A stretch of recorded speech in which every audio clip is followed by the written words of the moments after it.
नमस्कार.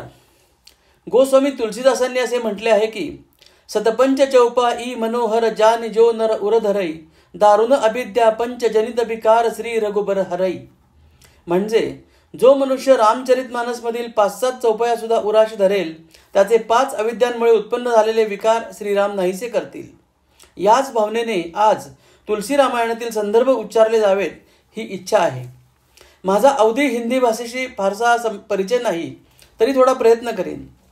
जो बालक कह तो तरी बाता सुनई मुदित मन पितुअरु माता. बालक तोत्रे बोलते तरी आई वडील ते आनंदाने ऐकतात. तसेच छमी हई सज्जन मोर ठिडाई सुनई बाल वचन मन लाई. तरी श्रोत्यांनी माझ्या वाणीतील दोषांबद्दल मला क्षमा करावी आणि माझे मराठी बरोबरचे अवधी बोल हे बालवचन समजून प्रेमाने ऐकावेत ही विनंती. आपण रामचरित्राला सुरुवात करू. रघुवंश भूषण चरित यह नर कहहि सुनहि गावही कलिमल मनोहल दोह बिनुश्रम राम धाम सिधावही. जे रामचरित्रांचे जे श्री रामांचे चरित्र सांगतात, ऐकतात आणि गातात त्यांचा कलियुगातील मनाचा मळ निघून जातो आणि त्यांना श्री रामधाम प्राप्त होते. राम राम कही राम राम कही राम राम कही राम ही कथा महर्षी नारदांनी वाल्मिकींना सांगितली. भगवान शंकरांनी पार्वतीला सांगितली. हीच कथा सुमेरू पर्वतावरील काकभूषुंडूंनी गरुडाला सांगितली आणि लवकुशांनी प्रत्यक्ष श्रीरामांना सांगितली. ही समर विजयाची कथा आपल्याला निश्चितपणे विजय, विवेक आणि ऐश्वर्य देणारी आहे. समर विजय रघुवीर के चरित सुनई सुजान विजय विवेक विभूती नित तिनहि देही भगवान. स्वये श्री राम प्रभु ऐकती कुशलव रामायण गाती. राजा दशरथ अयोध्येला राज्य करत होता. कश्यप अदिती महातप कीना तिनकौ मैपूर अनबर दीना ते दशरथ कौसल्या रूपा कोसलपुरी प्रगट नर भूपा. कश्यप आणि अदिती यांनी खूप मोठे तप केले होते आणि ते दशरथ आणि कौसल्या यांच्या रूपाने कोशलपुरीत प्रगट झाले होते. घागरा नदीच्या काठावरची कोशलपुरी म्हणजे शरयू नदीच्या काठावर वसलेली अयोध्या नगरी. जसे भीमा नदीला पंढरपुरात चंद्रभागा म्हणतात, तसेच घागरा नदीला अयोध्येत शरयू म्हणतात. अयोध्येत इक्ष्वाकू, रघु, सगर, दिलीप, अंशुमान, गंगेला आणणारा भगीरथ अशा अनेक शूर आणि सदाचरणी राजांनी राज्य केले आणि अयोध्येला कायम सुरक्षित ठेवून वैभवशाली बनवले. याच अयोध्यापुरीत रघुकुल शिरोमणी दशरथ नावाचा राजा झाला. तो धर्मधुरंधर आणि ज्ञानी होता. शारंगपाणी भगवानांचा भक्त होता. अवधपुरी रघुकुलमनी राऊ भेद विदित ते दशरथ नाऊ.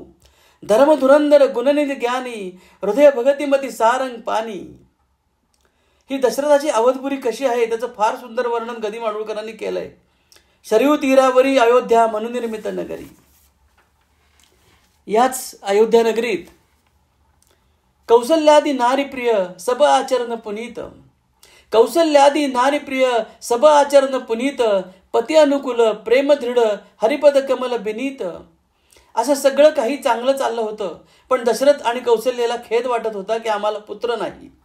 कौसल्या सतत दुःखी होती. तिचे कशातही मन लागत नव्हते. तिला कसे समजवावे हे दशरथालाही कळत नव्हते. दशरथाने मग गुरु वसिष्ठांना आपली व्यथा सांगितली आणि वसिष्ठांनी समजावले की धीर धरा, तुम्हाला 4 पुत्र होतील. ते तिन्ही लोकांमध्ये प्रसिद्ध आणि भक्तांचे भय नष्ट करणारे होतील.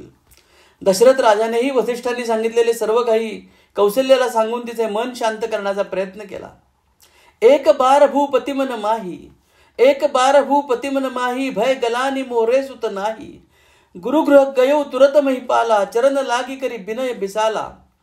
निज दुख सब गुरहि सुनायहु कही वसिष्ठ बहु विधि समुजायहु. धरव धीर हो ही सुतचारी त्रिभुवन विदित भगत वयहारी. आता हेच दशरथ राजाने कौसल्याला किती सुंदर शब्दात समजून सांगितलंय. उदास का तू आवर वेडे नयनातील पाणी लाडके कौसल्ये राणी. आणि मग दशरथानं शृंगी ऋषींना बोलावलं. शृंगी ऋषी वसिष्ठ बुलावा पुत्र काम शुभ यज्ञ करावा. भगती सहित मुनी आहुती दीने प्रगटे अग्नी चरुकर लीने. अशा प्रकारे शृंगी ऋषींना बोलावून त्याच्याकडून दशरथाने पुत्रकामेष्टी यज्ञ करून घेतला. यज्ञात भक्तिपूर्वक आहुती दिल्यावर अग्निदेव हातात पायस म्हणजे खीर घेऊन प्रगट झाले आणि म्हणाले, वसिष्ठांनी जे काही ठरवले होते ते झाले आहे. हे राजा, आता तू जाऊन हे पायस योग्य वाटेल तसे भाग करून राण्यांना वाटून दे. जो वसिष्ठ कछु हृदय बिचारा, जो वसिष्ठ कछु हृदय बिचारा, सकल काजुभा सिद्ध तुम्हारा. यह भी बाटी देहु नृप जाई, जथा जोग जई भाग बनाई. तब अदृश्य भय पावक, तब अदृश्य भय पावक, सकल सभय समुझाई. परमानंद मृगन नृप, हरजन हृदय समाई.